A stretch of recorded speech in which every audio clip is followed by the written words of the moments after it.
What's happening, fam? Welcome back to the channel. Hope everybody's doing well. So before this video gets started, there's a couple things I wanted you guys to know.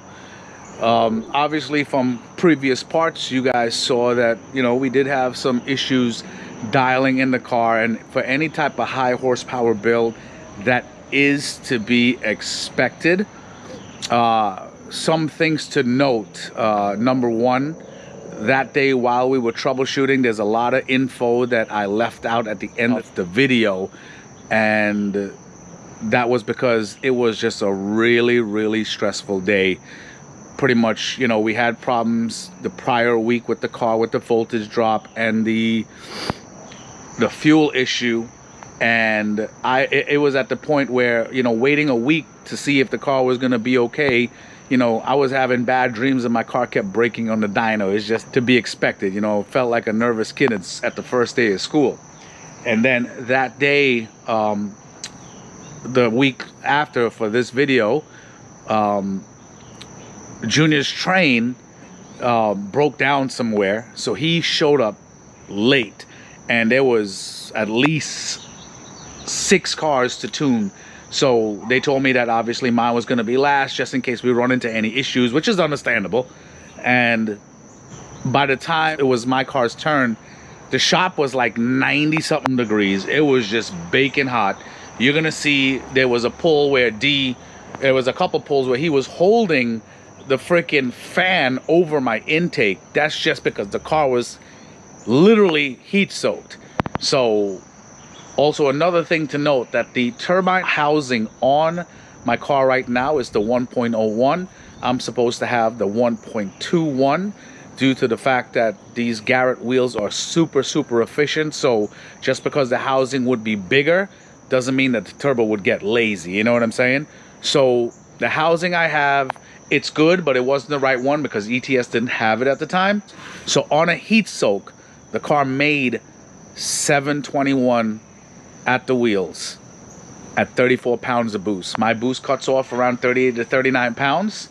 So on the street with the the right temperature air, it's simple. It's literally like an 800 horsepower car. Also, huge shout out to Prime Motoring. Thank you, Dimitri, Nav, Phil, Junior. Thank you guys for being super hospitable, having me film and document the process. Thank you guys. And this was a once in a lifetime experience for me, so this was great. Especially you guys allowed me to channel what goes on at the shop and to show viewers what they really don't see, all the work that goes into it, the problems that can happen, and then the outcome. You know what I mean? So huge shout outs to you guys. I really appreciate it. Much love. And enjoy the vid. Talk to y'all soon.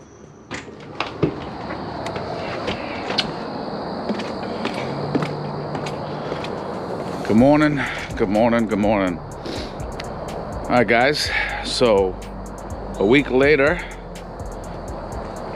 we are heading back to Prime. It is freaking early, and let me tell you, man, you definitely know it's September because it is cold out here. Super cold, but even better to tune with.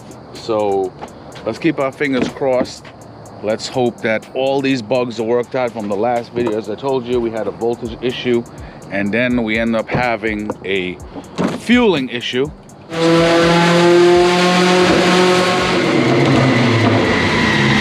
So, they're both minor, but still annoyances. So let's hope for the best. And guys, as a quick recap, the voltage drop was rectified by replacing a couple of the grounds with thicker gauge wire, which I'll come out with an upcoming video for that. And the fuel pressure regulator was ordered, installed. So today, keep our fingers crossed that everything is worked out and I could bring this car home. So I'll see you guys over at Prime in a bit. We got a long drive. Take it easy. All right, guys, just got here. It's pretty early. They pulled out most of the cars from the inside, so hopefully soon you'll get to see the tuning session. All right, guys, so right before Junior comes and puts the car back on the dyno, I just wanted to just go over something real quick. The old fuel pressure regulator, or the other one that they had on here, they wanted to raise the base pressure while the car was on the dyno after we took care of the voltage issue, and it was not raising. This is the new Aeromotive right here. It's a lot bigger than the first one, so this should solve the problem, especially where fueling is concerned. Comes with a bigger spring, the whole nine. So as I said, this is definitely a monster build, so you need some monster stuff, you know what I'm saying? But that's what, in a nutshell, that's what happened the last time. It was just choking. So I'll see you guys soon.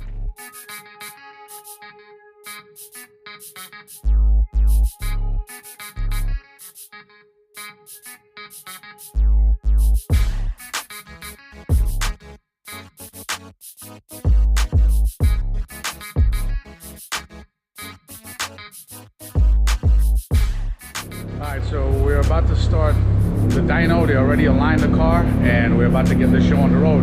So we'll see what's about to happen.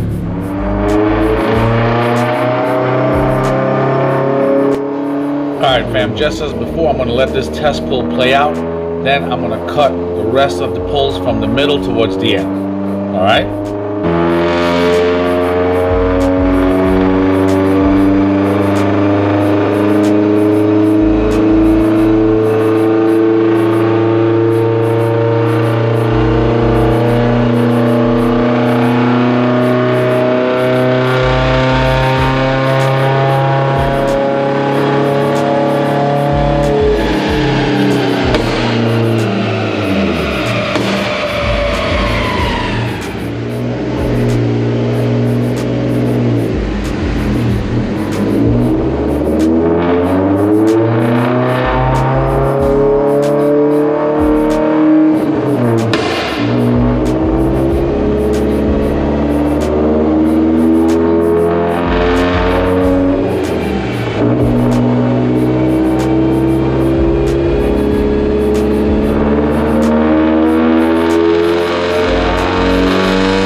Alright guys, so the tune is complete.